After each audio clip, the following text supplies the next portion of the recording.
ತಮಿಳುನಾಡಿನ ಕೃಷ್ಣಗಿರಿ ಜಿಲ್ಲೆಯ ಹೊಸೂರಿನ ಹೃದಯ ಭಾಗದಲ್ಲಿರುವ ಈ ಸುಂದರ ಬೆಟ್ಟದ ದೇವಾಲಯವೇ ಅರುಳ್ಮಿಗು ಚಂದ್ರಚೂಡೇಶ್ವರ ದೇವಸ್ಥಾನ ಅಥವಾ ಹೊಸೂರು ಮಲೈ ಕೋವಿಲ್. ಸಾವಿರಾರು ವರ್ಷಗಳ ಇತಿಹಾಸವಿರುವ ಈ ಪುರಾತನ ದೇವಾಲಯವನ್ನು 11ನೇ ಶತಮಾನದಲ್ಲಿ ಚೋಳರಾಜನಾದ ರಾಜೇಂದ್ರ ಚೋಳನ ಕಾಲದಲ್ಲಿ ನಿರ್ಮಿಸಲಾಯಿತು. ನಂತರ ಹೊಯ್ಸಳ ಹಾಗೂ ವಿಜಯನಗರದ ಅರಸರು ಇದನ್ನು ಅಭಿವೃದ್ಧಿಪಡಿಸಿದರು. ಪುರಾಣಗಳ ಪ್ರಕಾರ ಚಂದ್ರನು ತನ್ನ ಶಾಪ ವಿಮೋಚನೆಗಾಗಿ ಇಲ್ಲಿ ಶಿವನನ್ನು ಪೂಜಿಸಿದನು.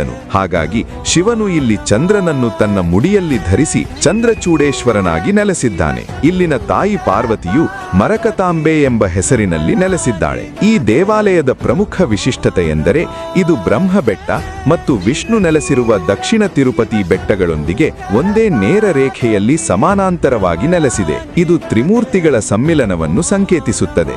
ಭಕ್ತರು ಇಲ್ಲಿ ಸುಮಾರು 300 ಮೆಟ್ಟಿಲುಗಳನ್ನು ಹತ್ತಿ ಹೋಗಿ ಶಿವಪಾರ್ವತಿಯರ ದರ್ಶನ ಪಡೆಯಬಹುದು. ಇಲ್ಲಿಗೆ ಬರುವ ಭಕ್ತರು ಬೆಟ್ಟದ ಮೇಲಿನ ಶಾಂತ ಪರಿಸರದಲ್ಲಿ ಧ್ಯಾನ ಮಾಡುವುದರ ಜೊತೆಗೆ ಜೀವನದಲ್ಲಿ ನೆಮ್ಮದಿ ಮತ್ತು ಸಮೃದ್ಧಿಗಾಗಿ ಮರಕತಾಂಬೆ ಹಾಗೂ ಚಂದ್ರಚೂಡೇಶ್ವರನಿಗೆ ವಿಶೇಷ ಪೂಜೆ ಸಲ್ಲಿಸಿ ಪ್ರಾರ್ಥಿಸುವುದು ವಾಡಿಕೆ. ಈ ಪುರಾತನ ದೇವಾಲಯವು ಬೆಂಗಳೂರಿನಿಂದ ಕೇವಲ 40 ಕಿಲೋಮೀಟರ್ ದೂರದಲ್ಲಿದೆ.